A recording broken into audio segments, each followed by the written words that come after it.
একটু ঠিক করে নিলে হবে। Thank you.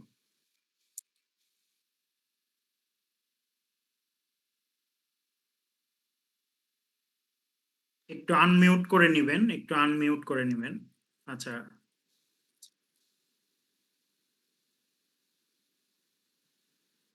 জি, শোনা যাচ্ছে আমাকে? হ্যাঁ শোনা যাচ্ছে। ওকে, তাহলে আমি যাই। হ্যাঁ, জি আচ্ছা। যে কোনো একটা তথ্য আসার আগে আমরা যেটা বললাম যে ফ্যাক্ট চেকিং এর সবচেয়ে গুরুত্বপূর্ণ এবং শক্তিশালী টুল হলো আমাদের ব্রেন। আমরা ব্রেনটাকে কাজে লাগাবো যে এই নিউজটা বা এই তথ্যটা কিসের কিসের পারপাসে আমার কাছে এসেছে। এটা যদি কোনো রাজনৈতিক হয়, আমি চিন্তা করব যে এটা রাজনৈতিক ভাবে কি পসিবল কিনা, এটা কি সম্ভব কিনা। আমি আপনাদেরকে দেখানোর জন্য ইয়াতে হোয়াটসঅ্যাপে আমি এখানে কিছু জিনিস রেখে দিয়েছি সকাল থেকে, যে আপনাদেরকে বোঝাতে হবে। এই জন্য এই যে আমরা এই ব্যাপারটা বোঝানোর জন্য এই পিকচারটা দেখতে পান। এই যে দেখেন একটা জিনিস, এখানে দেখা যাচ্ছে একটা টক শো হচ্ছে।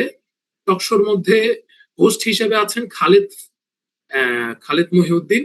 গেস্ট হিসেবে আছেন বাংলাদেশের একদম মোস্ট পপুলার আমাদের প্রধানমন্ত্রী এবং আমাদের বিরোধী দলীয় নেতা শফিকুর রহমান। তো এই যে একটা টক শো হচ্ছে, টক শোর মধ্যে এখানে একটা টাইটেল আছে এবং এখানে সবকিছু এখানে দেখা যাচ্ছে। এখন এই টপিকের মধ্যে যদি শফিকুর রহমান তারেক রহমানকে মিন করে একটা কথা বলে এবং এটাকে যদি সিরিয়াস হিসেবে নিয়ে আপনি প্রচার করে শুরু করে দেন, তাহলে বুঝতে হবে আপনার কমন সেন্স দুর্বল। আপনার দশটা মানুষের যে সেন্স আছে সেই কমন সেন্সটা আপনার মধ্যে নাই। ঠিক আছে, এটা এভাবে বুঝতে হবে। কারণ আপনি এই দৃশ্যটা আপনার সামনে আসলে আপনি প্রথমে কি চিন্তা করবেন যে খালেদ মহিউদ্দিনের মতন একজন ব্যক্তি। আচ্ছা, আমি 1 মিনিটের একটা ছোট্ট বিরতি নেব। আমার আম্মা ফোন দিচ্ছেন, তো 1 মিনিট, জাস্ট 1 মিনিট।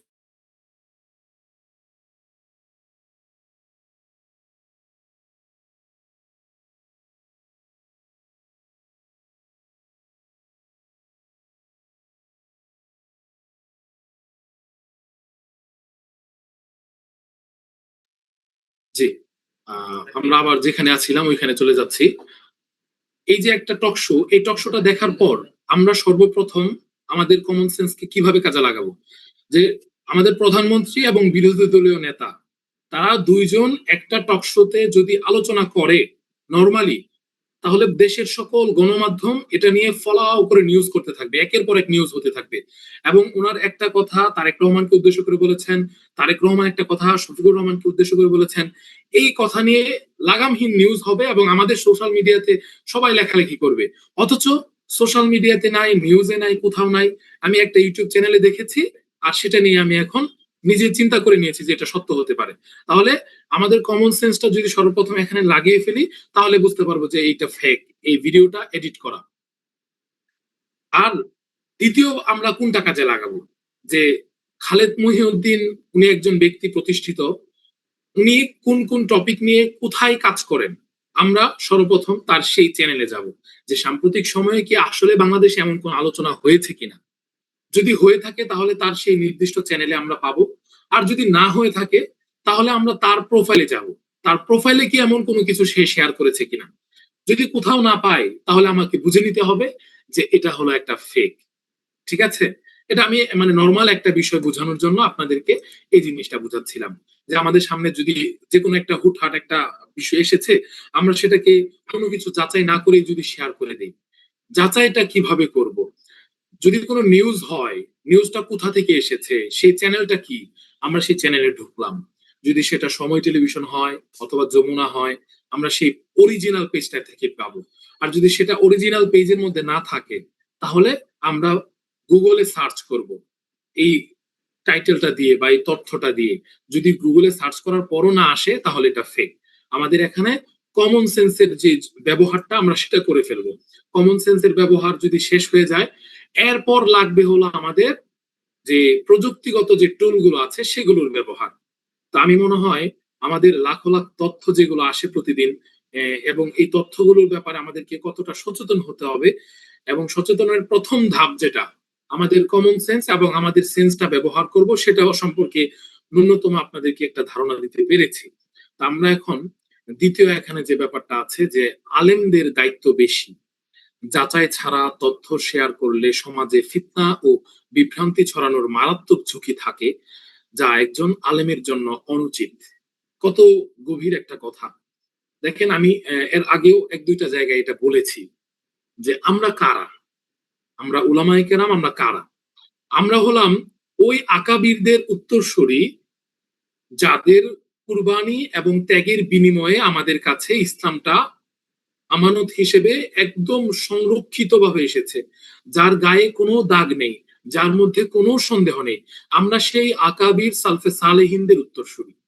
আমাদের আকাবিররা এই একটা হাদিস সংগ্রহ করার জন্য, তারা একটা কথা সংগ্রহ করার জন্য, অন্যজনের একটা কথা নিজে গ্রহণ করার জন্য কোন কোন পদ্ধতি গ্রহণ করেছেন, এটা মনে হয় পৃথিবীতে যত শক্তিশালী, যত সাবজেক্ট, যত শক্তিশালী পাঠ্যসূচি যা আছে, যত বড় বড় অর্গানাইজেশন আছে, সাংবাদিকদেরকে প্রশিক্ষণ দেওয়া আছে, যত বড় বড় পাঠ্যসূচি আছে, পৃথিবীর সবচেয়ে শক্তিশালী পাঠ্যসূচি আমি মনে করি না, বাস্তবেই এটা। আমাদের যে হাদিস এবং কোরআনের যে সিলসিলা, এই সিলসিলা হলো পৃথিবীর সবচেয়ে অকাট্য, এর মধ্যে কোনো সন্দেহ নাই। আর সন্দেহ করার এখানে কোনো ওয়ে নাই। একটা হাদিস গ্রহণ করার সময় আমরা যে হাদিস, যারা হাদিস নিয়ে পড়াশোনা করেছেন, উলুমুল হাদিস নিয়ে, তারা জানেন এটা সবচেয়ে, এবং বেসিক নলেজ হিসেবে যারা দাওরাই হাদিস পর্যন্ত পড়েছেন সবাই জানেন যে হাদিস সংগ্রহ করার জন্য যখন আমাদের আকাবিররা বা আমাদের আসলাফরা সেই দূরবর্তী একটা জায়গায় গিয়েছেন, সেখানে একজনের কাছে একটা হাদিস আছে, তিনি জানেন তার কাছে সেই হাদিসটা আছে, আমি সেটা আমার পরবর্তী আমি যে গ্রন্থ রচনা করছি সেখানে সংগ্রহ করব সেটার জন্য। তো তিনি গিয়ে দেখলেন সেই ব্যক্তি বড়শি দিয়ে মাছ ধরছেন। তো তিনি চিন্তা করছেন যে যেই ব্যক্তি বড়শি দিয়ে মাছ ধরতে পারেন তার কাছ থেকে কি হাদিস সংগ্রহ করা ঠিক হবে? সে তো মাছকে ধোঁকা দিচ্ছে, তাহলে সে কি আমাকে ধোঁকা দিতে পারে না, পরবর্তী উম্মতকে ধোঁকা দিতে পারে না? এই ব্যক্তি নির্ভরযোগ্য, সবকিছুই তার ঠিক, তার আগের যত সনদ ছিল সব শক্তিশালী, কিন্তু শুধুমাত্র সে বড়শি দিয়ে মাছ ধরেছে এই একটা আচরণ ওনার কাছে ভালো লাগেনি, এই জন্য তিনি চলে এসেছেন। তিনি হাদিসটা সংগ্রহ করেন নাই। হাদিসটা জাল, জয়ীফ, মৌজু এমন কিছুই না, শুধুমাত্র এরকম একটা সামান্য ত্রুটি, যেটা হাদিস সংগ্রহ করার ক্ষেত্রে একটা আইব হিসেবে তিনি ধরেছেন। এখন তিনি তার কাছ থেকে হাদিসটা সংগ্রহ করেননি, তিনি চলে এসেছেন। এরকম অহরহ অহরহ ঘটনা আমরা মাদ্রাসায় আমাদের ক্লাসগুলোতে আমাদের উস্তাদদের কাছ থেকে শুনেছি। তো আমরা সারাদিন যে হাদিস কোরআন নিয়ে থাকি এবং আমাদের পাঠ্যক্রম, আমরা আমাদের তলবে আলেমদেরকে যেগুলো পড়াচ্ছি, যেগুলো নিজেরা পড়ছি, নিজেদের জীবনে আমল করছি, সেই হাদিসের ধারাবাহিকতা, সেই কোরআনের ধারাবাহিকতা এত শক্তিশালী হলে আমরা নর্মাল একটা নিউজ আমাদের কাছে আসলে কেন আমরা সেটা শেয়ার করে ফেলবো নগদ? কেন আমরা সেটা বিশ্বাস করে ফেলবো? কেন আমরা সেটার ভেতরের কি ঘটনা সেটা যাচাই করব না? কেন আমরা সেটার আসল প্রেক্ষাপটটা কি ছিল এই ঘটনার, কেন সেটা যাচাই করব না? যে কোনো ঘটনা আমাদের কাছে এখন আসলে আমরা সেটা শেয়ার করে ফেলি। এই জায়গায় যদি আমি একটা নতুন কথা বলি, সেটা হলো বাহিরের সমাজ যারা এখন প্রগতিশীল অথবা সুশীল যাদেরকে আমরা বলি, তারা আমাদেরকে একটা শব্দ বলে কটাক্ষ করে বা করার চেষ্টা করে, সেটা হলো আমরা হলাম প্রতিক্রিয়াশীল। আমরা দাড়ি টুপিওয়ালা যারা আছি, আলেম ওলামায়ে কেরাম, আমরা প্রতিক্রিয়াশীল জনগোষ্ঠী। কেন প্রতিক্রিয়াশীল জনগোষ্ঠী? কারণ যে কোনো বিষয়ে সবার আগে সর্বপ্রথম আমরা প্রতিক্রিয়া জানাই। যে কোনো কিছু ঘটলেই আমাদের প্রতিক্রিয়া সবার আগে। আমাদের সংগঠনগুলো, আমাদের নিজেদের পার্সোনাল জায়গা থেকে, নিজেদের সামাজিক যোগাযোগ মাধ্যম থেকে, সব জায়গায় আমরা সবার আগে প্রতিক্রিয়া জানাই। কোথাও কোনো দুর্ঘটনা ঘটলে, কেউ কোনো অঘটন ঘটালে, কারো দ্বারা কোনো পদস্খলন হলে, যে কোনো কিছুতে আমরা প্রতিক্রিয়া স্বরূপ। এখন প্রতিক্রিয়া মানে কি? প্রতিক্রিয়া মানে কি যে আমাদের কোনো একটা সংগঠন থেকে বিবৃতি দিয়েছে, এটাই কি প্রতিক্রিয়া? না। প্রতিক্রিয়া মানে হলো, ইতিপূর্বে আমরা দেখেছি, নর্মাল একটা বিষয় দিয়ে যদি বুঝাই, যে হানিফ সংকেত মারা গেছে, একটা নিউজ সামাজিক যোগাযোগ মাধ্যমে এসেছে, হয়তোবা কয়েকটা নিউজ পোর্টাল নিউজও করেছে, হানিফ সংকেত মারা গেছে। নিউজটা আসার পর আমরা নিজেরা অনেক ইন্নালিল্লাহ পড়ছি, অন্যদের পোস্ট গুলোতে লাইক কমেন্ট করছি, কান্না করছি। এই যে একটা আমাদের নিজেদের সামাজিক যোগাযোগ মাধ্যমে যে প্রতিক্রিয়া, এটাকে একটা প্রতিক্রিয়া আমরা বলতে পারি। এটাই একটা প্রতিক্রিয়া। যে কোথাও একটা আগুন লেগেছে, আগুন লাগার একটা ভিডিও আমাদের সামনে এসেছে, আমরা সেই আগুনটা লেগেছে কিনা, যার কাছ থেকে ভিডিওটা পেয়েছি সেটা নির্ভরযোগ্য কিনা, সে ইতিপূর্বে কি কোনো গুজব তার দ্বারা ছড়ানো হয়েছে কিনা, সে বিশ্বাসযোগ্য কোনো ব্যক্তি কিনা, আমরা এগুলো কোনো কিছু যাচাই বাছাইয়ের বালাই নেই। আমরা জাস্ট দেখেছি যে আগুন লেগেছে, আমরা সেটা নিজেরা শেয়ার করা শুরু করেছি, নিজেদের পোস্ট করা শুরু করেছি। এর দ্বারা কি হলো, আমরা নিজেদের প্রতিক্রিয়া, মুহূর্তে প্রতিক্রিয়া জানিয়ে ফেললাম। একটু পরে দেখা গেল সেটা গুজব, তখন আমরা আবার পোস্ট গুলো ডিলিট করি, অথবা যেখানে কমেন্ট করেছি সেই কমেন্টটা ডিলিট করি, অথবা যেই যেই মানুষের সাথে তর্কে লেগেছি, একটু পরে তাদের সাথে সাক্ষাৎ হলে তাদের মাথাটা নিচু করে রাখি, আমাদের আর বলার কিছু থাকে না, কারণ আমরা মুহূর্তে প্রতিক্রিয়া জানিয়ে ফেলে। এটা এই জন্য আমাদেরকে প্রতিক্রিয়াশীল বলে মানুষ। আর এটা যে বলে, এটার বাস্তবতাও অনেকটাই আছে। আমরা আসলে অনেকটা প্রতিক্রিয়াশীল, আমরা মুহূর্তে প্রতিক্রিয়া দিতে পছন্দ করি। সবার আগে দিতে হবে আমাদেরকে নিউজটা, সবার আগে দিলে আমার এখানে লাইক কমেন্ট বেশি আসবে, সবার আগে দিতে পারাটা একটা ক্রেডিট। ভিতরে আমাদের কোন একটা মিটিং হচ্ছে, আমাদের বড় বড় আলেমরা সেখানে উপস্থিত আছেন, তারা মিটিং এর প্রত্যেক ঘন্টায় ঘন্টায়, প্রত্যেক 10 মিনিট আধা ঘন্টায় কি কি আলোচনা করছেন, আমার আইডিতে আমি সবার আগে সেগুলো শেয়ার করছি। এর দ্বারা বুঝাচ্ছি যে আমি অনেক বড় কিছু, এবং আমি অনেক ভালো কিছু হয়ে গেছি, আমি অমুক মুরব্বীর অনেক কাছের মানুষ হয়ে গেছি, এটা বুঝায় বা আমরা নিজেরা বুঝি। কিন্তু আসলে তো এটা না। একটা মিটিং এর নর্মাল নিয়ম কি হবে? মিটিং এর নর্মাল নিয়ম হবে, সেই মিটিং এ যা যা হচ্ছে সেটার প্রেস রিলিজের মাধ্যমে, সেটার প্রচার বিভাগে, মিডিয়া বা প্রেস বিভাগে যিনি দায়িত্বশীল আছেন, তিনি যখন সেটা প্রচার করবেন আনুষ্ঠানিকভাবে, আমরা তখন সেটা নিয়ে কথা বলবো, তখন সেটা নিয়ে প্রতিক্রিয়া জানাবো। এটা হলো নর্মাল নিয়ম। কিন্তু আমরা সেই নিয়মের আগেই ওলামায়ে কেরাম একত্রিত হচ্ছেন, সবার একটা ছবি দিয়ে আমরা ক্যাপশনে একটা তথ্য জুড়ে দিচ্ছি, এরপরে পাল্টা আরেকটা তথ্য আরেকজনে দিয়ে শেয়ার করছে, আলোচনা সমালোচনা এভাবে তৈরি হয়ে যায়।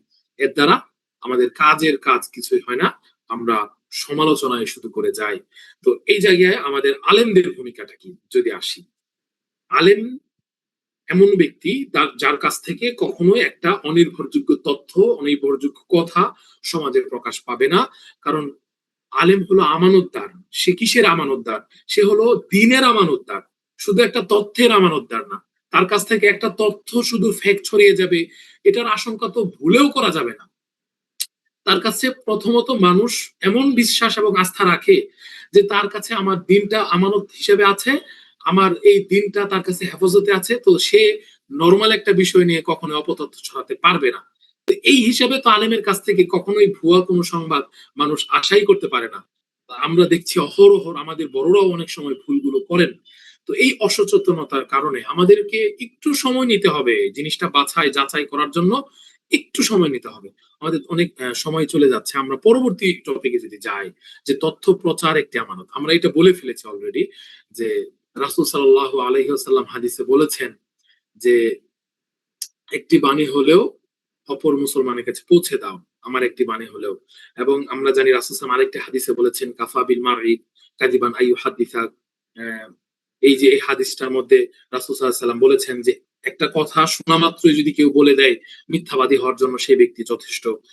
এই কথাটা কোথা থেকে এসেছে, এই কথাটা কে বলেছে, প্রেক্ষাপট কি ছিল, কোনো কিছু যদি যাচাই না করে, এটা তো আমরা তো দিনের দায়ী, আমাদের তো সর্বপ্রথম এটাই আমাদের পরিচয়। তো আমাদের কাছ থেকে যেখানে দিন আমাদের কাছে হেফাজত, সেখানে নর্মাল একটা বিষয় আমাদের কাছে হেফাজত থাকবে না, এটা আমাদের কাছে মানুষ কখনো আশা করে না। হ্যাঁ, আমরা পরবর্তী ইয়াতে যদি চলে যাই, সেখানে আছে মূলনীতি, শেয়ার দেওয়ার আগে থামুন, দেখুন, ভাবুন। দেখুন, আমি যদি আপনাদেরকে মানে একটা উদাহরণ দেই, উদাহরণ দেওয়ার জন্য আমরা একটু আমাদের ইয়াতে চলে যাব, হোয়াটসঅ্যাপে যদি চলে যাই, এখানে আমরা দেখতে পাচ্ছি আমাদের অনেকগুলো নিউজ আছে। আমরা যে কোনো কিছু ইতিপূর্বে কয়েকটা বড় বড় দুর্ঘটনা ঘটেছে, আমরা এমন এক দুইটা ঘটনা দেখব। এই যে দেখেন, এই ঘটনা সম্পর্কে আপনারা মোটামুটি সবাই অবগত আছেন, যে এই ছেলেটা তার মাকে খুন করেছে, খুন করার পর তার মাকে ডিপ ফ্রিজে রেখে দিয়েছে।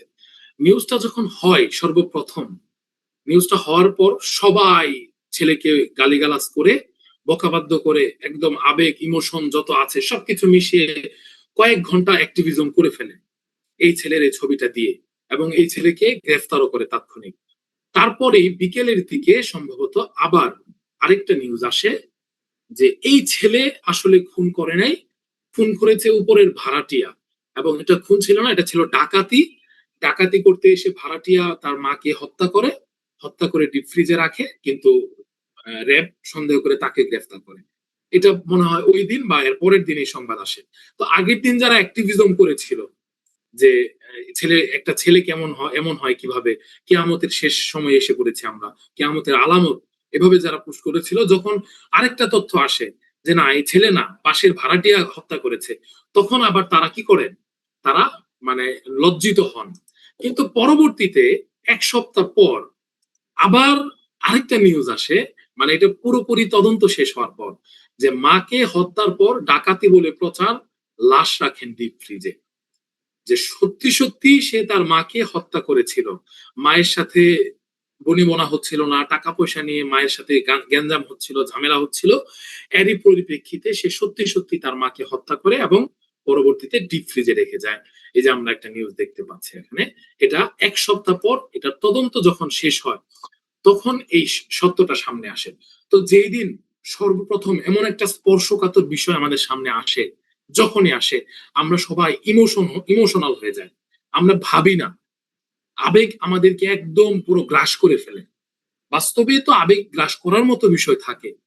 তো আমরা তখন আবেগটা সংবরণ এতটুকু করতে হবে যে বাস্তবে কি এটা ঘটা সম্ভব কিনা, যদি ঘটে থাকে কেন ঘটেছে, একটা ছেলে তার মাকে কেন হত্যা করবে, একজন মসজিদের ইমাম কেন একটা অনৈতিক ঘটনার সাথে জড়িত হবেন, একজন মাদ্রাসার শিক্ষক কেন একটা অনৈতিক ঘটনার সাথে যুক্ত হবে। এখন আমাদের সামনে যে ঘটনাগুলো আসে, আমরা কেনটা আগে একটু থামবো, একটু থেমে কেনটা একটু চিন্তা করব, ঘটনাটা কি হতে পারে একটু জানার চেষ্টা করব, একটু অপেক্ষা করব। একজনে শেয়ার করেছে সেটা দেখেই নিজে শেয়ার করে ফেলবো না, সেটার উৎসটা দেখব, সেটা কোথা থেকে সর্বপ্রথম কে শেয়ার করেছে, এই ছবিটা ছবিটা শেয়ার করেছে সেই ছবিটা কি সত্য কিনা, যদি ছবির সাথে শেয়ার করে থাকে, যদি কোনো ভিডিওর সাথে শেয়ার করে থাকে, তাহলে আমরা দেখবো সেই ভিডিওটা কি সত্যি কিনা, এটা মানে সত্য হওয়ার সম্ভাবনা আছে কিনা। যেমন এখন আমাদের সামনে দেখছি যে আমাদের বিরোধী দলীয় একজন সংসদ সদস্য, তার একটা ভিডিও ভাইরাল হয়েছিল। তো ভাইরাল হওয়ার পর প্রথমেই অনেকে এটাকে এআই বলছিল, যে এটা সত্য না, এটা এআই, অনেকেই দাবি করছিল। আগের দিন সারাদিন পরে মানে রাত্রেবেলা সবাই বলছিল এটা এআই, কিন্তু পরের দিন যখন সামাজিক যোগাযোগ মাধ্যম একটা মিডিয়া সেটাকে ডিপ ফেক কিনা এটা যাচাই করে একটা প্রতিবেদন প্রকাশ করে যে এটার অরিজিনাল ভিডিও, তখন আবার সবার মুখ কালো হয়ে যায়, এবং সেটা অরিজিনালি না, পরের দিন থেকে লাগাতার আরো অনেকগুলো ভিডিও আসে, আমরা সেই বিষয়ে না যাই। আমাদের বিষয়টা কি ছিল, যে এটা উৎসটা কি, এটা কে ছেড়েছে, ওই ব্যক্তি কি বিশ্বাসযোগ্য কিনা, ওই প্ল্যাটফর্ম কি বিশ্বাসযোগ্য কিনা। অনেক প্ল্যাটফর্ম আছে বট, যাদের এজেন্ডা থাকে যে একটা গোষ্ঠী কেন্দ্রিক তারা শুধু ফেক নিউজ করে যায়, অথবা তারা বেশি ইমোশন দিয়ে নিউজ গুলো করে যায়, বা নিউজ না শুধু পোস্ট করতে থাকে। সেটা কি বিএনপি দ্বারা পরিচালিত, নাকি সেটা জামাত ইসলাম দ্বারা পরিচালিত, নাকি সেটা হিজবুত তাওহীদ দ্বারা পরিচালিত, নাকি সেটা আমাদের অঙ্গনের কোন একটা গোষ্ঠী দ্বারা পরিচালিত। আমাদের এই জিনিসটা সর্বপ্রথম মাথায় নিতে হবে যে এটা আসলে উৎপত্তিটা কোথায়। এই জিনিসগুলো আমাদের একটু যদি আমরা সর্বপ্রথম নিজেকে স্থির থাকতে হবে, যে কোনো ঘটনা ঘটলে সামনে আসলে স্থির থেকে এতটুকু সময় নিব যে একটু চিন্তা করব ঘটনাটা নিয়ে নিজের জায়গা থেকে, আমরা মিলিয়ে দেখব এই ঘটনার সাথে পূর্বের বিষয়গুলো যদি সামনে থাকে, এরপর আমরা একটা সিদ্ধান্ত নিব। আর সিদ্ধান্ত নেওয়ার আগে যত প্রক্রিয়া ব্যবহার করা যায়, সবচেয়ে বড় টুল হলো ব্রেন, এরপরে হলো নিউজ পোর্টাল, আমরা গুগলে সার্চ করব, সার্চের ব্যাপারগুলো একটু পরে আসবে। গতকালকে ভাই হয়তো বলেছিল স্বাভাবিক সার্চের বিষয়গুলো, যে আমরা গুগলে সার্চ করব, ক্রোমে সার্চ করব, সার্চ করে দেখবো যে আমাদের দেশের 2, 4, 5টা নিউজ পোর্টালকে এটা নিয়ে নিউজ করেছে কিনা, কমপক্ষে 5টা নিউজ পোর্টাল, যদি 5টা নিউজ পোর্টাল এটা নিয়ে নিউজ করে, তাহলে আমরা বিশ্বাস করতে পারি যে না এমন কিছু হয়তো বা হতে পারে। ওই নিউজ পোর্টাল যদি সমাধান না দেয়, যে তথ্য এখনো চলমান, তাহলে আমরা চলমানের উপর থাকবো, বিশ্বাস করে ফেলবো না। এখন এই যে এই জায়গায় রিসেন্টলি একটা ঘটনা ঘটছে, এটা দিয়ে যদি আপনাদেরকে বলি, সেটা হলো বিএনপির একজন প্রতিমন্ত্রী, পানি সম্পদ প্রতিমন্ত্রী সম্ভবত ওনার নাম, উনি ওনার নাম হলো ফরহাদ আজাদ বা এরকম একটা নাম। তো ওনার একটা স্ক্যান্ডাল ভাইরাল হয়েছে। তো এই স্ক্যান্ডালটা ভাইরাল হওয়ার পর উনি নিজে সরাসরি দাবি করেছেন এটা এআই, এবং উনি এভাবে বলেছেন যদি এটা সত্য প্রমাণিত হয় তাহলে আমি আমার মন্ত্রিত্ব ছেড়ে দেব।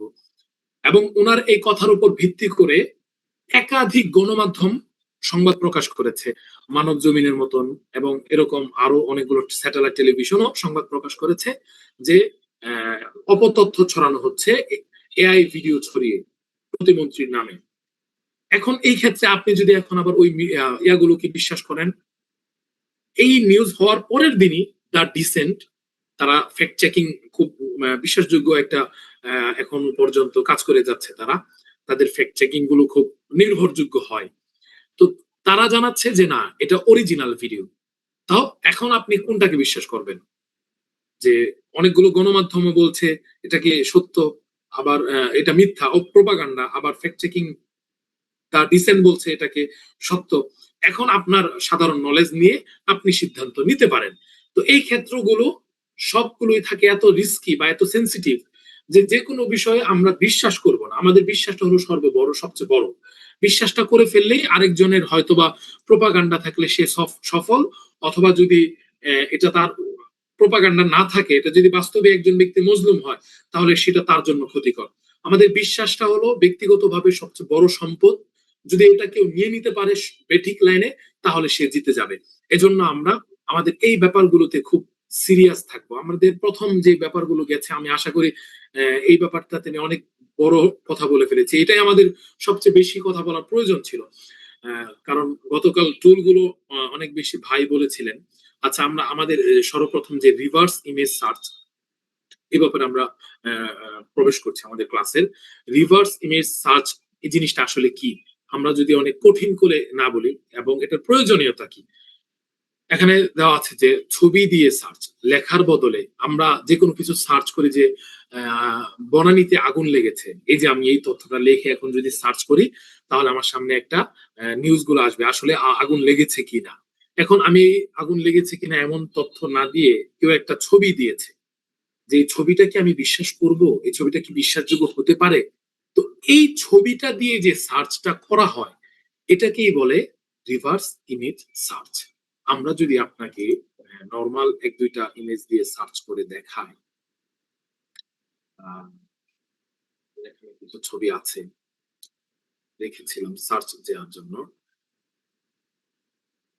এই যে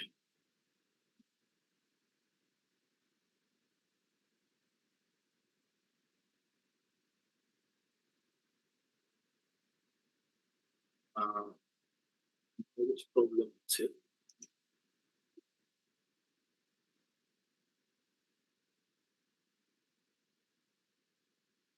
আমরা তাহলে সার্চে চলে যাই। আমাদের এখানে আমরা যে অ্যাপটা ইউজ করবো আপনাদের সাথে, এই অ্যাপটার নাম যদি শেয়ার করি, অনেক অ্যাপ আছে, অনেক কিছু আছে। আপনি যদি মুহূর্তে কোনো কিছু সার্চ করতে চান, মুহূর্তে যে কোনো কিছু সত্যতা যাচাই করতে চান, এর জন্য সবচেয়ে সহজ যেটা, যেটা সবসময় সবাই করে থাকে, সবচেয়ে সহজ হলো এই যে আপনারা আমার উইন্ডোটা দেখছেন, এই উইন্ডোর মধ্যে গুগলের এই যে জায়গাটা আছে, আপনাদের সবার ফোনের মধ্যেও আছে, এবং আপনাদের সবার পিসি যদি ইউজ করেন সব জায়গায় গুগল বা এই যে ক্রোম, যে কোনো ব্রাউজার থেকে আপনারা এটা পাবেন। এই জায়গাটা হলো সবচেয়ে সহজ, আমাদের সবার, যেহেতু আমাদের সবার কাছে এটা আছে, কোনো সাবস্ক্রিপশন কিনতে হয় না, কিছুই কিনতে হয় না। আমরা ওইখানে যাব, জাস্ট এই যে এখানে গিয়ে আপলোড ফাইল, আমরা আপলোড দিব হলো এই ফাইলটা। এই যে একটা ছবি আমি এখানে আপলোড দিচ্ছি, এই যে একটা ছবি আপলোড দিয়েছি, এই যে ছবিটা হলো বাংলাদেশের ইতিহাসে প্রথম ট্রান্সজেন্ডারের বিয়ে সম্পন্ন। এই ছবিটা নিয়ে যদি আপনার সন্দেহ থাকে যে এটার আসলে বিস্তারিত কি, সবচেয়ে সহজ মাধ্যম হলো গুগলের এই সাইটটা। আপনারা এখানে গিয়ে এই যে দেখেন, আমি ছবিটা সার্চ দেওয়ার পর সাথে সাথে এটা চলে আসছে, এই যে ইউটিউবে চলে আসছে, ইনস্টাগ্রামে চলে আসছে, ফেসবুকে চলে আসছে, এই যে ফেসবুকে চলে আসছে, এই যে একটা নিউজ পোর্টালও চলে আসছে, এই যে নিউজও আসছে। এই যে দেখেন আমি নিউজ, এখন যদি আমি ভিজিটে যাই তাহলে আমি নিউজে ঢুকতে পারবো। এই যে এই ব্যাপারে একটা নিউজ, এই যে বিস্তারিত নিউজ। ঠিক আছে, দেখছেন কত সহজ, একটা পিকচার দিয়ে এই পিকচারের সংশ্লিষ্ট নিউজ কি হতে পারে আমি সেটা গুগল দিয়ে খুঁজে বের করে ফেলেছি। এখন আমি আরেকটা যদি দেই, যে এই যে আমি এই ইমেজটা দিয়ে বের করলাম না, এবার আরেকটা ইমেজ দিয়ে যদি বের করি, নর্মাল আরেকটা ইমেজ নেই। আচ্ছা, এই যে ইমেজটা আমি যেটা একটু আগে আলোচনা করছিলাম, যে মা সন্তান তার মাকে হত্যা করেছে। এই যে সেভ করলাম, আমি সেভ করে এই যে আমি গুগলে গেলাম, ক্রমে গেলাম, ক্রমে যাওয়ার পর আমি এখান থেকে এই যে আবার শুরু থেকে যাচ্ছি, আমি দেখেন এই যে সার্চ অপশন, এই যে আপলোড, একদম সবচেয়ে সহজ ভাবে যদি বোঝানোর জন্য হয়, এটা হলো সবচেয়ে সহজ। এই যে আমি সার্চ করলাম, এই যে দেখেন নিচে এই সংক্রান্ত তথ্য, এই যে একাধিক নিউজ আমাদের এখানে চলে আসছে, এবং সময় টেলিভিশনের নিউজ আসছে, চ্যানেল I1, এখানে আরো এই যে অনেক খবর 24, এই যে NTV, আজকের পত্রিকা, ঢাকা মেল, অহরহ।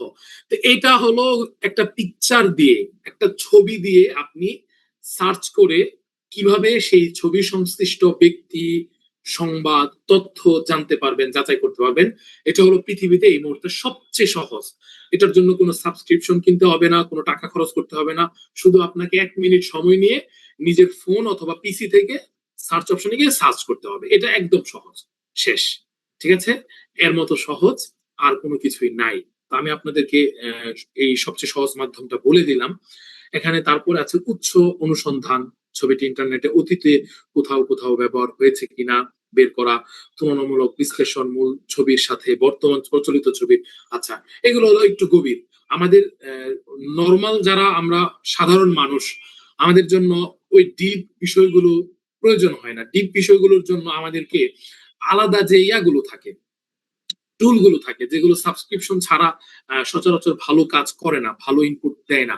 এখানে পরবর্তী যে টপিকগুলো আছে, উৎস অনুসন্ধান, তুলনামূলক বিশ্লেষণ, পুরনো ছবি আটকানো, এডিটেড ছবি চেনা, প্রকৃত মালিকানা, এই ব্যাপারগুলো সবগুলো হলো প্রফেশনাল। হ্যাঁ, যারা প্রফেশনাল কাজের সাথে যুক্ত তাদের জানা প্রয়োজন হয়, এবং তাদের এই জানার জন্য সাবস্ক্রিপশন পূর্ণ, যে সাবস্ক্রিপশন দিয়ে কিছু এআই টুল কিনে নেয় বা কিছু ওয়েবসাইট কিনে নেয়, কোনো প্রতিষ্ঠানের সাথে যায়, তাদের জন্য এই কাজগুলো সহজ হয়।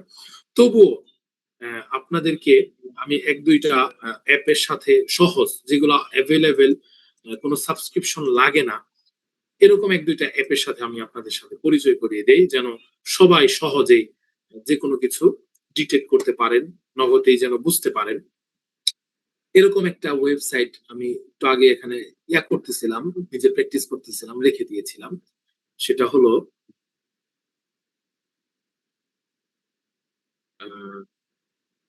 এআই, অর্থাৎ পিকচারটা কি এআই নাকি এআই না। আরো সহজ যেটা, এআই কি এআই না, এটার জন্য আপনাকে ওই কোনো ওয়েবসাইট লাগবে না। আমি এখানে লিখেছিলাম। আচ্ছা, এই যে এখানে আমি যুক্ত হচ্ছি। জাস্ট নর্মাল যে কোনো একটা পিকচার আমাদের সামনে এসেছে, এটা বাস্তব কি অবাস্তব, এটা কি সত্য কিনা এআই নির্মিত, এটার জন্য আমাদের সবচেয়ে সহজ যে পদ্ধতি, just AI pick scanner, normal একটা শব্দ, এটা লিখে আমরা যে কোনো ব্রাউজারে সার্চ করি, অহরহ ওয়েবসাইট আসবে, অহরহ অ্যাপ্লিকেশন আসবে, জাস্ট সচেতনতার জন্য। এবং সচেতনতার জন্য কিন্তু এইগুলোর দরকার নাই, সর্বপ্রথম নিজের ব্রেনটাই সবচেয়ে বড়। ঠিক আছে, ব্রেন থাকলে সময় থাকবে, আপনি কোনো কিছু নগদ শেয়ার করবেন না।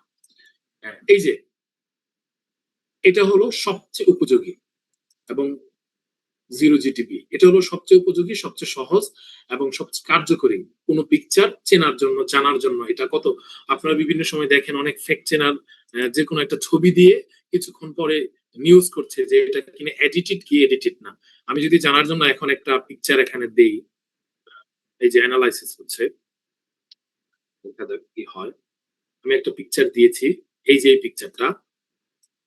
পিকচারটা কি দেখাচ্ছে, যে মাত্র 95% রিয়েল।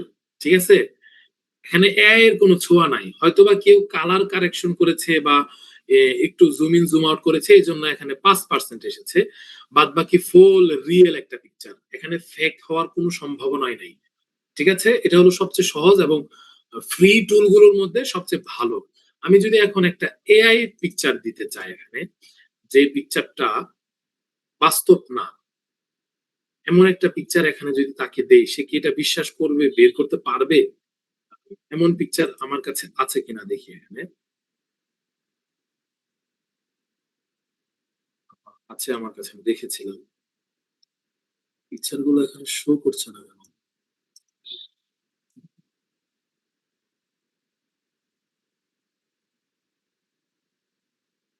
এখানে আমার পিকচার গুলো শো করছে না, এটা একটা প্রবলেম দেখা যাচ্ছে। আচ্ছা, ডাউনলোড করতে বলতেছে। এক সেকেন্ড, আমি একটু সময় নিয়ে যদি বলি।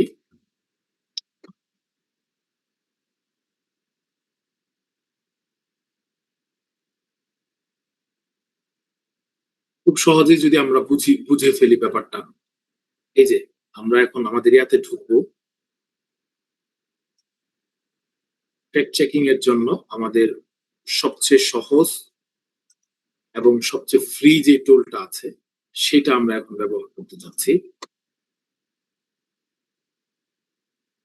নাম কি দিয়েছিলাম? আচ্ছা, এআই পিকচার স্ক্যানারে এই যে এই অ্যাপটা। হ্যাঁ, এখানে গিয়ে আমরা এখন একটা এআই পিকচার স্ক্যান করব।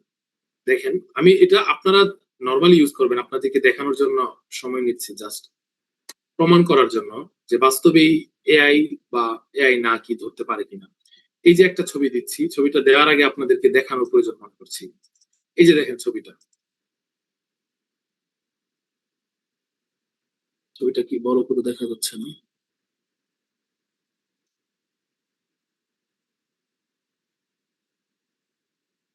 একটু প্রবলেম হচ্ছে হলো, আমার পিসিতে কাজ করলে হয়তো সহজে হয়ে যেত।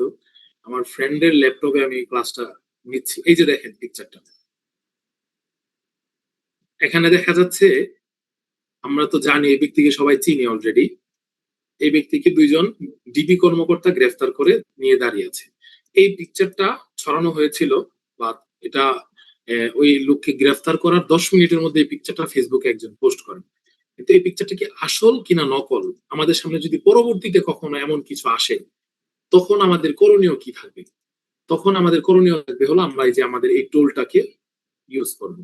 আমরা এখানে গিয়ে আমাদের সেই পিকচারটাকে দিয়ে দেবো, যে ডিটেক্টরে ঢুকলাম, ঢুকে এই যে সেই পিকচারটা আপলোড করলাম।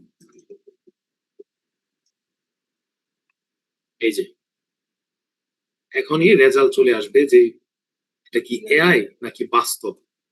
আমাদের ক্লাসের এখন অনেকগুলো বিষয় বাকি আছে, সময় অনেকটা শেষ হয়ে গেছে। বেসিক বিষয় যদি জানা থাকে, আশা করি অ্যাডভান্স গুলো জানার নিজে থেকে আগ্রহ তৈরি হবে। একটু সময় নিচ্ছে, কারণ সম্ভবত পিকচারটা ধরা খেয়ে গেছে।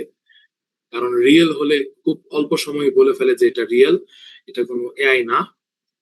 আর যেহেতু সময় নিচ্ছে, সময় নিতে থাক। আমরা আমাদের পরবর্তী আর কি বিষয় আছে দেখি তো। আমাদের ইম্পর্টেন্ট বিষয়গুলো যদি চলে আসে, আমাদের বাকি ওই ব্যাপারগুলো একটু স্কিপ করলেও হবে। কারণ গতকালকে আমাদের ভাই মোটামুটি ভালো আলোচনা করেছিলেন। এই যে আমরা এখানে ছিলাম, এই যে দেখেন আমাদের রেজাল্ট চলে এসেছে। এখানে দেখাচ্ছে যে 85% ফেক, এটা এআই জেনারেটেড। পুরা 85% এআই জেনারেটেড, আর 15% সত্যটা কি? এই যে ব্যক্তির চেহারাটা, এই চেহারাটা বাস্তব, এই চেহারাটা সত্য, এই চেহারাটা সঠিক হওয়ার কারণেই এখানে 15% দেখাচ্ছে অরিজিনাল, আর বাকি পুরোটা দেখাচ্ছে হলো ফেক। তো এই যে দেখছেন কত সহজ। আপনারা যে কোনো পিকচার, যে কোনো কিছু সামনে আসলেই জাস্ট এখানে চলে আসবেন, এসে এটা ডিটেক্ট করে নেবেন। আর শুধু এআই এআই টুল না, জাস্ট এআই পিকচার স্ক্যানার এটা লিখে সার্চ করলে অনেক এরকম অ্যাপ্লিকেশন আসবে, যেটা দিয়ে আপনারা যাচাই করতে পারবেন। তো এটা যাচাই করা আহামরি কোনো বিষয় না। এখানে আমাদের ক্লাসটা এইভাবে সাজানো হয়েছিল যে, এই যে এখানে অনেকগুলা টুলের নাম লেখা আছে। গুগল, আমি যেটা আপনাকে সর্বপ্রথম দেখাইছি। এরপরে এই যে এখানে যে টিনাই, তারপরে হলো আরো 2-3টা অ্যাপের নাম আছে, উইন্ডেক্স, ইমেজ, তারপর হলো ভিজুয়াল। এই অ্যাপগুলো, এগুলো আমি ইউজ করেছি একটু আগে। তো এগুলো খুব ভালো ডিটেক্ট করতে পারে। কিন্তু এগুলোর সবচেয়ে ভালো রেজাল্ট পাওয়ার জন্য আপনার সাবস্ক্রিপশন কিনতে হয়। সাবস্ক্রিপশন ছাড়া আসলে আপনি নিজে যদি চ্যাট জিপিটি ইউজ করে থাকেন, দেখবেন চ্যাট জিপিটির সাথে মানুষ কথা বলতেছে, আমরা ভিডিওতে দেখি যে নির্দ্বিধায় কথা বলতেছে, কত সুন্দর, কোনো আটকাচ্ছে না, যাই প্রশ্ন করতেছে তাই খুব বুদ্ধিমত্তার সাথে উত্তর দিচ্ছে। ওই লোকটার এআই হলো কিনা, ওই লোকটা চ্যাট জিপিটি সাবস্ক্রিপশন কিনে ইউজ করতেছে, বাদ বাকি আমাদের সাথে এভাবে সহজে সুন্দরভাবে কেন কথা বলে না? কারণ আমরা ফ্রিতে কথা বলতেছি। দুনিয়ার সব জায়গায় আপনি সর্বোচ্চ সুবিধা বা সেবা পেতে চাইলে আপনাকে অবশ্যই টাকা দিতে হবে।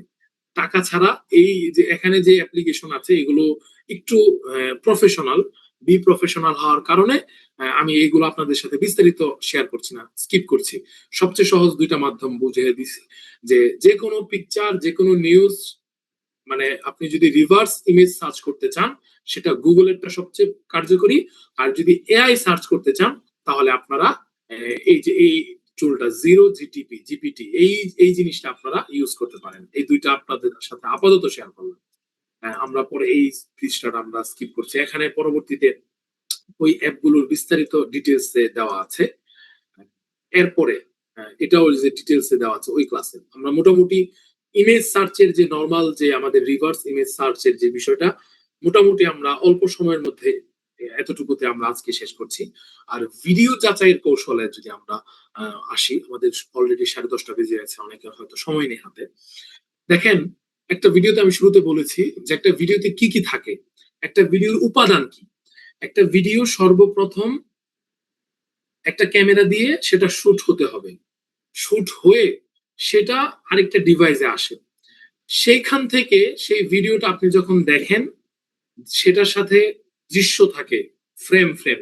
যেমন এই যে আমি এখানে আছি, এটা হলো একটা ফ্রেম, এখানে গেছি এটা হলো দ্বিতীয় ফ্রেম, এখানে গেছি এটা হলো তৃতীয় ফ্রেম, এরপর আমি নাই হয়ে গেছি এটা হলো চতুর্থ ফ্রেম। এটাকে বলা হয় ফ্রেম। যদি নর্মালি আপনাদের যারা ভিডিওর সাথে মানে এডিটের সাথে সংযুক্ত নাই, কি ফ্রেম বলা হয়? যে এই যে আমার হাতটা এখানে আছে, আমি এই যে হাতটা এভাবে নিয়ে এসেছি, এটা হলো ভিডিও পুরোটা দেখছেন। কিন্তু আপনি যদি কি ফ্রেম দিয়ে দেখেন তাহলে এই ভিডিওর যদি এটা 30 কি হয় বা 16 কি হয়, মানে 30টা অথবা 60টা ফ্রেম যদি হয় তাহলে 30টা ফ্রেম এভাবে হবে, যে 1 নম্বর ফ্রেমে এভাবে দেখা যাবে, 2 নম্বর ফ্রেমে এভাবে, 3 নম্বর এভাবে, 4, 5, 6, 7। যখন সবগুলো একসাথে দিবেন তখন এভাবে এইভাবে হবে। এটা হলো ভিডিওর কি। যে আগের যুগে যে সিনেমা হতো বা যে ভিডিও ধারণ করা হতো বা যেভাবে মানে যে সিনেমা যেটাকে বলা হয় রোলের মাধ্যমে যেটা করা হতো, সেটার মধ্যে মূলত রোলটা কি? রোলটা হলো পিকচার, একটা স্থির চিত্র, একটা প্রতিকৃতি। একটা প্রতিকৃতি হলো এভাবে দেখা যাবে বা এভাবে দেখা যাবে। কিন্তু যখন 5টা প্রতিকৃতি একসাথে লাগানো হতো, তখন 5টা একসাথে এভাবে টান দিলে দেখা যেত কি, যে এই যে, অথবা এই যে হাসি দিলাম, এটা, এটাকে বলা হয় ভিডিও। অনেকগুলো পিকচার একসাথে করলেই সেটা ভিডিও হয়। আপনারা যারা আইফোন ইউজ করেন তারা দেখবেন অনেকগুলো পিকচার তুলে পিকচার যখন চেঞ্জ করবেন তখন দেখবেন একটু যে আগেরটা এভাবে দেখা গেছে, পরেরটা একটু নড়ে এভাবে দেখা গেছে, এরপর আরেকটু নড়ে এভাবে দেখা গেছে। এটাকে কি ফ্রেম বলা হয়। তো আপনারা ভিডিওর ক্ষেত্রে এই ভিডিওটা রিয়েল কিনা ফেক, এই জিনিসটা বোঝার জন্য এই কি ফ্রেমটাও আপনাদের অনেক গুরুত্বপূর্ণ। যেমন আমি কথা বলতেছি, আমি এই যে কথা বলতেছি, এই কথা বলার শেষটা করলাম এখানে, এরপরের কথাটা শুরু করলাম আবার এখান থেকে। এই যে একটা বাড়ি খাইছে ভিডিওতে, একটা একটা ধাক্কা লাগলো, এখানে শুরু করার পরটা এখানে শুরু হয়েছে, তার মানে এখানে একটা কর্তন করা হয়েছে। ভিডিওটাকে কাট করে মাঝখানে হয়তো আমি এখান থেকে এদিকে এসেছি, নয়তো উঠে ওই দিক দিয়ে ঘুরে আবার এখানে এসে বসেছি, নয়তো আমি এদিকে যখন ফিরেছি আমার এখানে একটা ঘুষি কেউ দিয়েছে, এই ঘুষিটা কাট করে আমি আবার এখানে এসেছি, তখন এখান থেকে লাগানো হয়েছে। এটাকে হলো ভিডিও কাট বলা হয়। তো যখনই যে কোনো ভিডিওতে মারামারি হচ্ছে, কথা কাটাকাটি হচ্ছে, কোনো দৃশ্য স্পর্শকাতর কিছু আসলে এই কাট, কি ফ্রেম কাট দ্বারা আপনাকে বুঝে নিতে হবে যে এটার মধ্যে হয়তো বা কোনো গরমিল থাকতে পারে। আপনারা সহজে এটা বুঝতে পারবেন।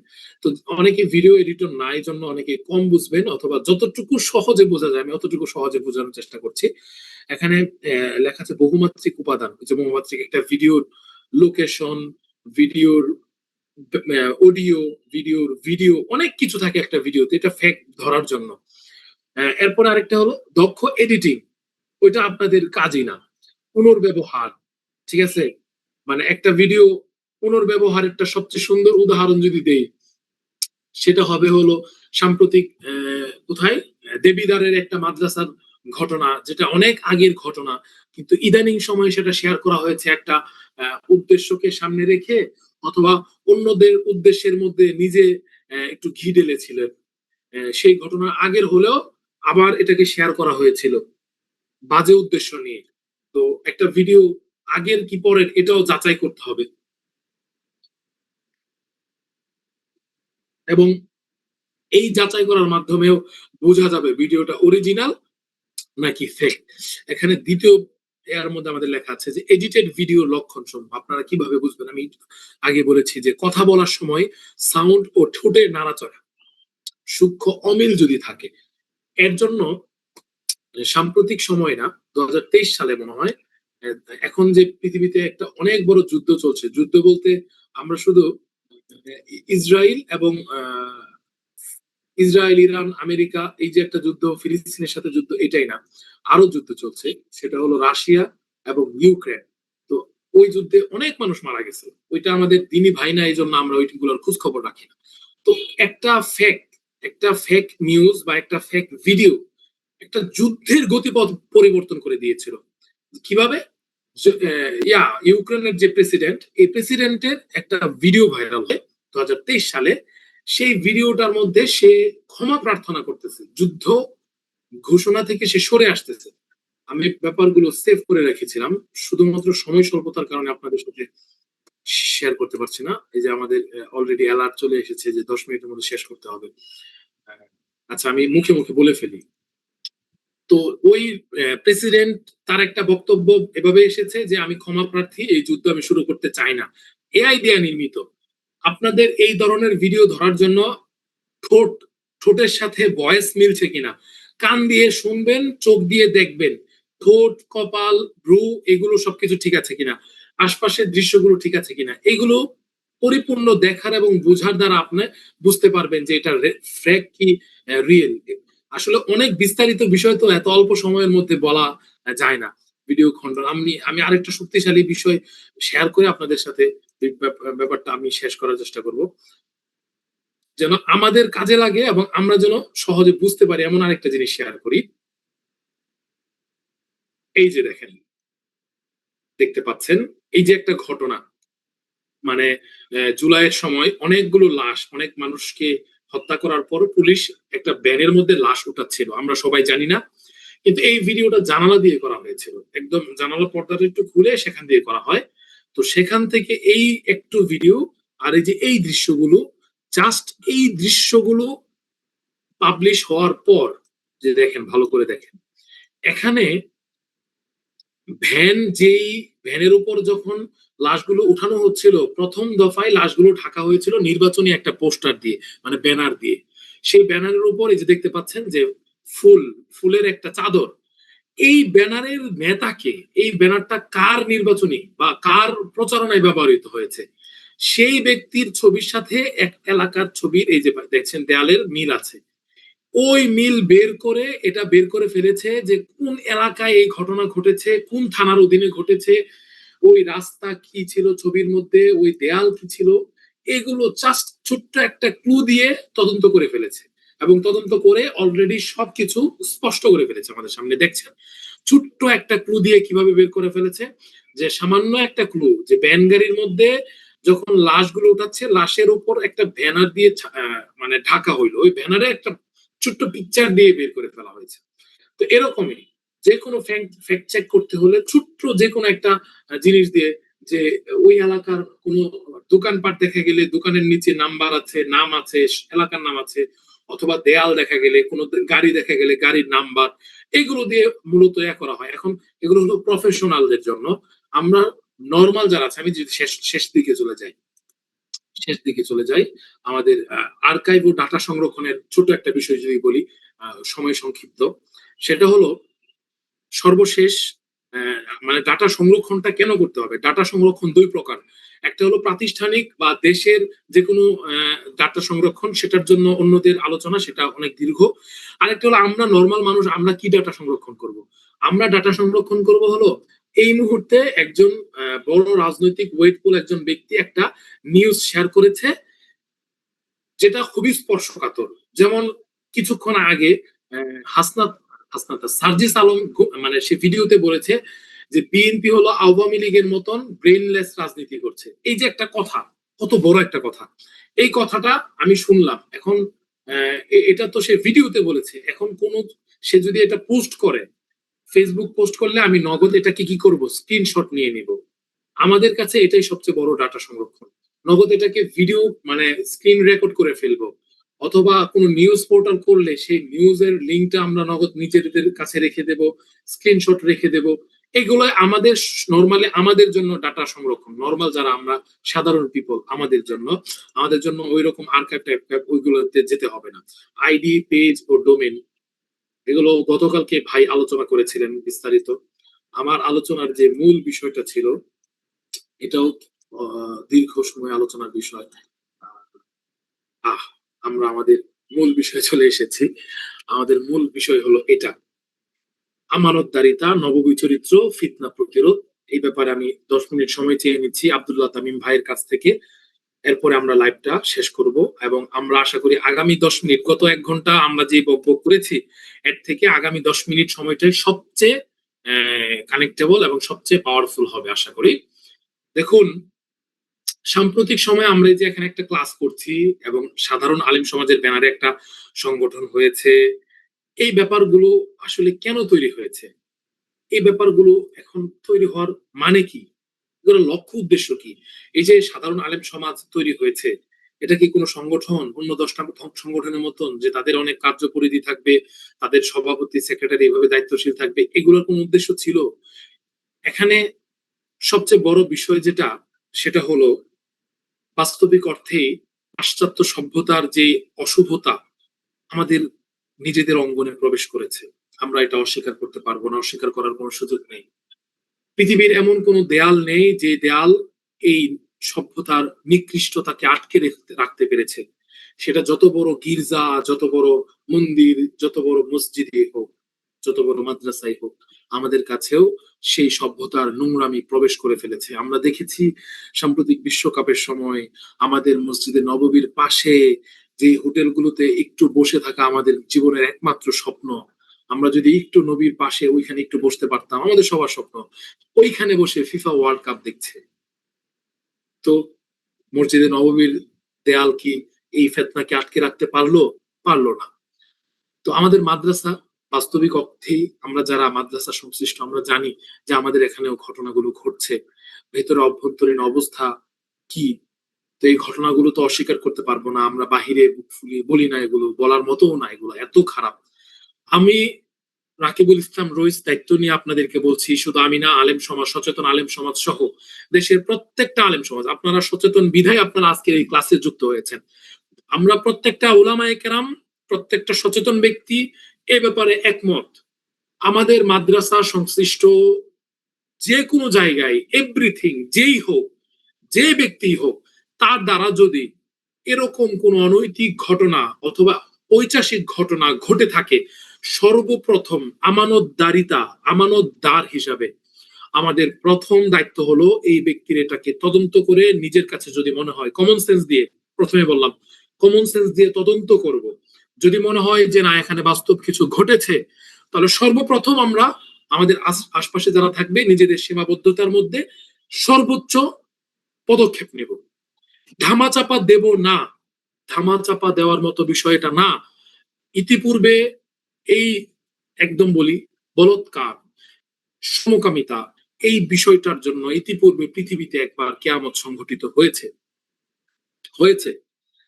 এটা শরীয়তের দৃষ্টিতে এত মারাত্মক গর্হিত কাজ যেটার শাস্তির শেষ নাই, এবং রাষ্ট্রীয়ভাবে রাষ্ট্রের এটা যাবজ্জীবন থেকে শুরু করে এটার মানে হয়, এটার শাস্তি যাবজ্জীবন থেকে অর্থদণ্ড। তো এরকম একটা আইনকে আমরা কেন মাদ্রাসার সুনাম রক্ষার্থে আমরা এটাকে ধামাচাপা দিব? আজকে আমি ধামাচাপা দিচ্ছি, আগামীকালকে আমার অবুঝ ছোট্ট শিশু, আমার নিজের সন্তান, যার গায়ে একটা মাছি মশা কামড় দিলে একটু ফুলে গেলে আমি কষ্ট পাই, সেই সন্তানের সাথে যদি কোনো কুলাঙ্গার এমন ঘটনা ঘটায়, আপনি সেই দিন চুপ থাকবেন? বলেন তো, আপনি একজন আলেম হয়ে সেই দিন চুপ থাকবেন না। সেই দিন আপনি কথা বলবেন আপনার স্বার্থে আঘাত লাগলে। তো আমাদের তো সবচেয়ে বড় স্বার্থ হলো আমরা নবী আদর্শিত, আমরা রাসূল সাল্লাল্লাহু আলাইহি ওয়াসাল্লামের ওয়ারিস, রাসূলের দিন হলো আমাদের কাছে সবচেয়ে বড় আমানত। তো এই দিনকে আমরা কিভাবে হুমকির মুখে রাখছি, এই কুলাঙ্গারদের কাছ থেকে আমরা এই দিনকে কিভাবে হেফাজত করব না? আমরা নিজেদের মাদ্রাসা হেফাজতের জন্য নিজেদের এই দাড়ি টুপি কি এদেরকে ধরায় দিলে দাড়ি টুপি অপমান হবে না, এদেরকে পুলিশে ধরায় দিবেন, সবচেয়ে শাস্তি সর্বোচ্চ শাস্তি নিশ্চিত করতে হবে। যদি এদের ঘটনা সত্য প্রমাণিত হয়, যদি প্রমাণিত হয়ে যায়, সর্বোচ্চ শাস্তি। কেন আমি বলি, ছোট্ট, আমার তো সময় নাই অনেক বেশি বলতেছি। আমাদের লাস্ট আমরা জানি যে আমাদের একজন আলেম, আমাদের ভাই মাওলানা, কি নাম, কি কাসেম মাওলানা, এই যে প্রথম আলোর ইস্যুতে ভিতরে গেলে, আমার নামটা মনে আসছে না, আমার ভাই, খুব ভালো সম্পর্ক ওনার সাথে, এই যে নামটা আসতেছে না, আইনুল হক কাসেমি ভাই। আইনুল হক কাসেমি ভাই একটা ঘটনা বলছিলেন ওই দিনকে, কারাগারের ভিতরে উলামায়ে কেরাম অনেক আছেন, এমন অনেক উলামায়ে কেরাম আছেন যারা এই বলৎকারের ঘটনা প্রমাণিত হয়ে ওরা ভিতরে আছে। এক ব্যক্তি এখন কারাগারে আছেন এই শাস্তির আওতায়, যে তার 10 বছরের কারাদণ্ড হয়েছে, সে 10 বছরের শাস্তি ওইখানে ভিতরে গিয়ে ওইখানে সে এই অনৈতিক কাজের সাথে লিপ্ত হইয়া, এটা প্রমাণিত হইয়া ওইখানে সালিশ পুষছে উলামায়ে কেরাম এটাকে সমাধান করার জন্য। এখন এই ব্যক্তি, আপনি চিন্তা করেন যে এই ব্যক্তি কি পৃথিবীর আর কোথাও গিয়ে এই ব্যক্তি এই অনৈতিকতা থেকে ফিরে আসতে পারবে? পারবে না। তাহলে এই কাজে যারাই লিপ্ত হয় এরা সবগুলোই ব্রেনলেস, এদের ব্রেনের মধ্যে কিছু নাই, এরা এডিক্টেড, এদেরকে শাস্তি ছাড়া এদের আর কোনো রাস্তা নাই। আমার এবং সচেতন আলেমদের পক্ষ থেকে আপনাদের কাছে জোর আহ্বান থাকবে, আপনাদের সাথে যেখানে যেখানে এরকম ঘটনা ঘটেছে ইতিপূর্বে, ওদেরকে জীবনের লাস্ট বারের মতন আজকে একদম ডাইরেক্ট চোখে আঙুল দিয়ে সতর্ক করে দেবেন। আর যদি ঘটনাটা রিসেন্ট হয়ে থাকে তাহলে এখনই প্রশাসনের দৃষ্টি আকর্ষণ করবেন, ওই স্থানীয় আলেমদের দৃষ্টি আকর্ষণ করবেন, এদেরকে সর্বোচ্চ শাস্তির আওতায় আনতে হবে। এদের কারণে আমাদের অঙ্গন আজকে প্রশ্নবিদ্ধ। আর যদি মনে করেন যে এমন আশপাশে আপনাদের এমন পরিবেশ হচ্ছে, ছাত্রদের মধ্যে এমন আছে, উস্তাদদের মধ্যে এমন আছে, তাহলে কঠোর পদক্ষেপ নেবেন, জিরো টলারেন্স। আমাদের সর্বোচ্চ মুরব্বী যারা আছেন, হায়াতুল উলিয়া এবং বেফাক, তারা বলে দিয়েছেন একদম জিরো টলারেন্স। শেষ। আমি আরেকটা ধাপে চলে যাচ্ছি। আমরা দেখতে পাচ্ছি আমাদের দেশের বিভিন্ন জায়গায় এখন মাদ্রাসাগুলোতে পুলিশ এবং সাংবাদিক নিয়ে একসাথে হামলা করা হচ্ছে, এবং সেই হামলা করার পর বলা হচ্ছে বলৎকার, বলা হচ্ছে অনৈতিক কাজ, এগুলোর ঘটনা দিয়ে নগদ মুহূর্তে একটা নিউজ করে ফেলতেছে, এবং মুহূর্তে দেশব্যাপী আলোচনায় আসে, পরবর্তী পদক্ষেপ দেখা যাচ্ছে যে বাস্তবে এটা ঘটনা ঘটে নাই, এমন ঘটনাও ঘটছে। আবার এমন ঘটনা ঘটছে দেখে সবই যে ষড়যন্ত্র এমন না, অনেক ঘটনা বাস্তব গুলোকে অস্বীকার করতে পারবোই না, করার সুযোগই নাই। আর এমন ঘটনাও ঘটছে। আমাদের এই ক্ষেত্রে সতর্কতা অবলম্বন করতে হবে, যে কোনো বিষয়ে অপেক্ষা করতে হবে, একটু থামুন, হ্যাঁ, একটু থামতে হবে, চিন্তা করতে হবে। এই যেমন গাজীপুরের ঘটনাটা, গাজীপুরে হোটেলের ঘটনাটা, এরপরও আরো 1-2 জন দাবি করছিলেন যারা বাস্তবেই তারা ওইখানে মাযুর ছিলেন। আমি এখনো পর্যন্ত ওই ঘটনাকে বিশ্বাস করছি না, কিন্তু এটাকে শেষ করে দেওয়া যাবে না। এখন আমি সব শেষে যদি বলি, একদম সব শেষ, আমাদের অলরেডি 10:45 বেজে গেছে, একদম শেষ কথা, সেটা হলো আমাদেরকে সচেতন হতে হবে এই জন্য যে এই যে আমরা আজকে এখানে কতজন আছে ক্লাসে, আমি এখনো দেখি নাই ওইদিকে, 100+ মানুষ আমি জানি মনে হয় এখানে আছে। যারাই আছেন, আমরা এখানে এসেছি দ্বীন ইসলামের জন্য। যদি এখানে 500 টাকা করে ফি দিয়ে এখানে অ্যাড হতে হতো, হয়তোবা আমাদের এখানে 10 জন অ্যাড থাকতো। কারণ আমাদের সেই এবিলিটি নাই। বাস্তবিক পক্ষে আমরা হতদরিদ্র, আমি নিজে দরিদ্র, আমরা সবাই দরিদ্র। আমরা যারা ইসলামের জন্য প্রাণপণ লড়ে যেতে চাই, আমরা সবাই দরিদ্র। এজন্য দ্বীনের জন্য আমাদের অর্থ খরচ করার মতন অর্থ নাই। কিন্তু যারা এই দ্বীনের বিরুদ্ধে, যারা এই দিনটাকে নষ্ট করতে চায়, তাদের অর্থের কোনো অভাব নাই। হিজবুত তাওহীদ নামে একটা সংগঠন এখন পরিপূর্ণ প্ল্যান নিয়ে মাঠে নেমেছে, এবং কুরআন, আহলে কুরআন নামে একটা সংগঠন পরিপূর্ণ প্ল্যান, অর্থ নিয়ে মাঠে নেমেছে। এবং দুঃখের সাথে বলতে হয়, জানি না এখানে হয়তো অনেক ভাই থাকতে পারেন, আমি নির্দ্বিধায় বলবো এটা, আমাদের শিবিরের ভাইরা, তারাও এই ব্যাপারটা নিয়ে কঠিন ভাবে মাঠে নেমেছে, যে কওমি উলামায়ে কেরামকে তারা প্রশ্নবিদ্ধ করবে।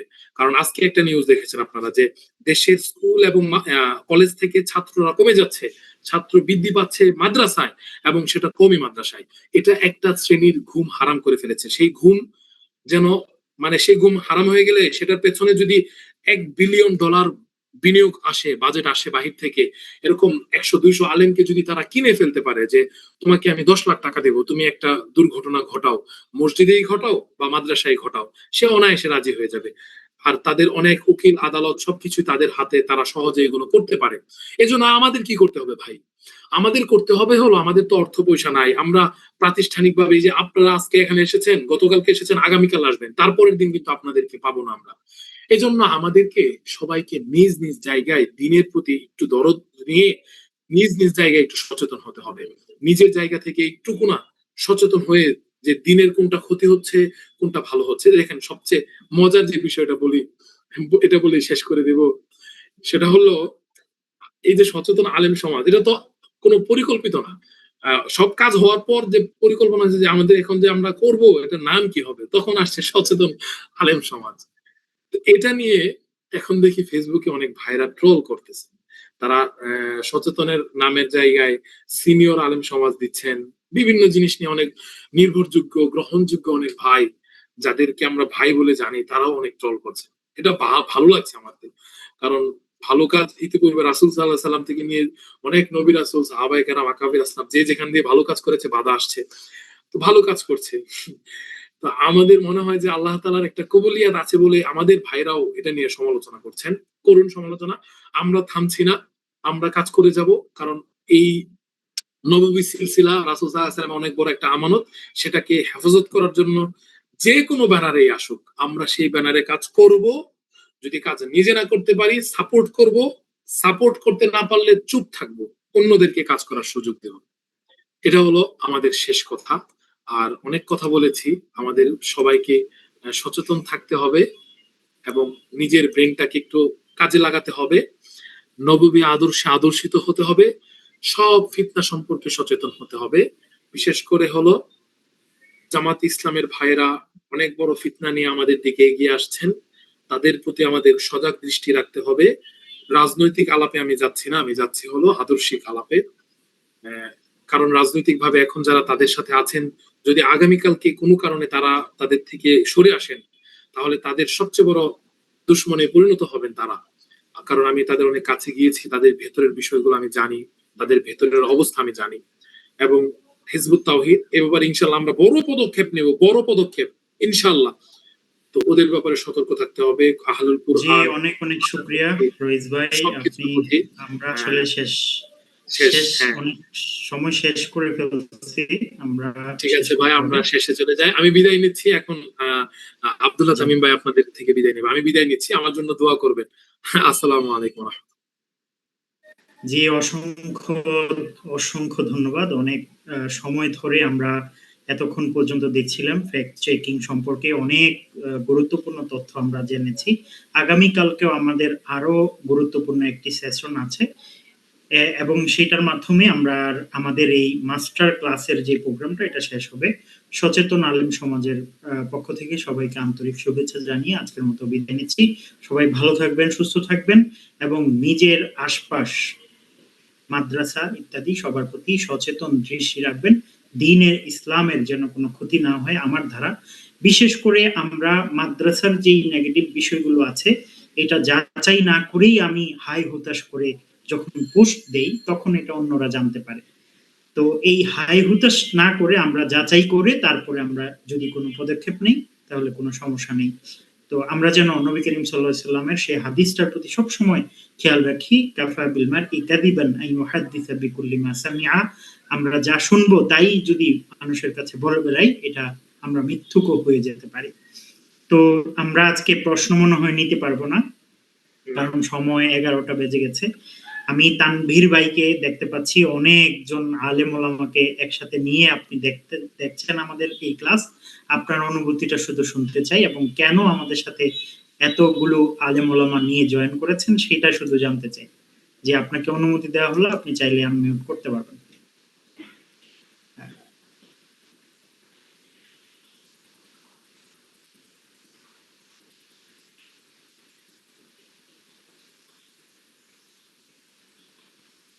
স্ক্রিনটা বন্ধ করে দিন। জি জি, তানভীর ভাই বলেন, শুনতে পাচ্ছি।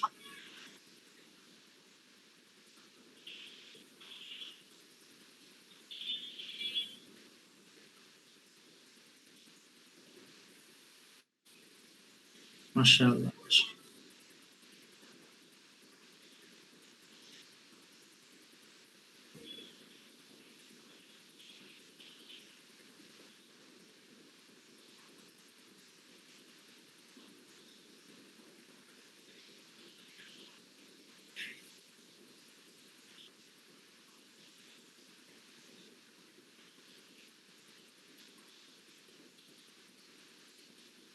জি জি, অনেক অনেক ধন্যবাদ তানভীর ভাই। আপনি আরেকটু জিনিস আমরা জানতে চাই। এই যে ২টা ক্লাস আমরা পার করেছি, আরেকটা ক্লাস আছে। এই ক্লাসগুলো কেমন উপকার হয়েছে এবং আপনি কি মনে করেন যে আমাদের সচেতনতা বৃদ্ধি হয়েছে কিনা, এই অনুভূতিটা একটু জানতে চাই।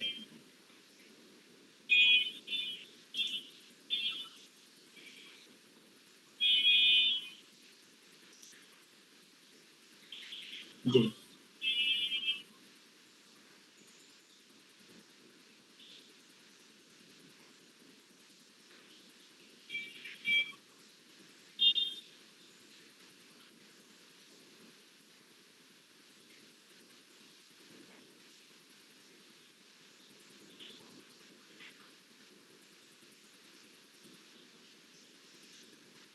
জি জি, তানভীর ভাই অনেক অনেক ধন্যবাদ। আমরা ইনশাআল্লাহ সচেতন আলেম সমাজের ব্যানারে আমরা আরো আরো প্রশিক্ষণের ব্যবস্থা করব এবং আমাদের কাজে এটা হবে যে আমরা মাদ্রাসাগুলো এবং আমরা সচেতন করার জন্য আমরা যত কিছু যা কিছু করা দরকার, আমাদের সামনেও আমাদের ঘোষণা আসবে ইনশাআল্লাহ, প্রশিক্ষণ কর্মশালা, যেটা শিক্ষক প্রশিক্ষণ হবে সারা দেশব্যাপী ইনশাআল্লাহ।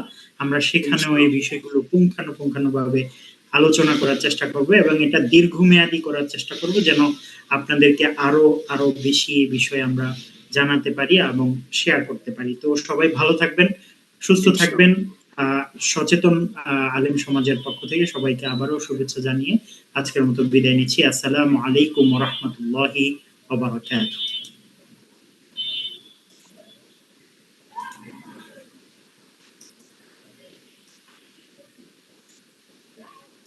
The recording has stopped.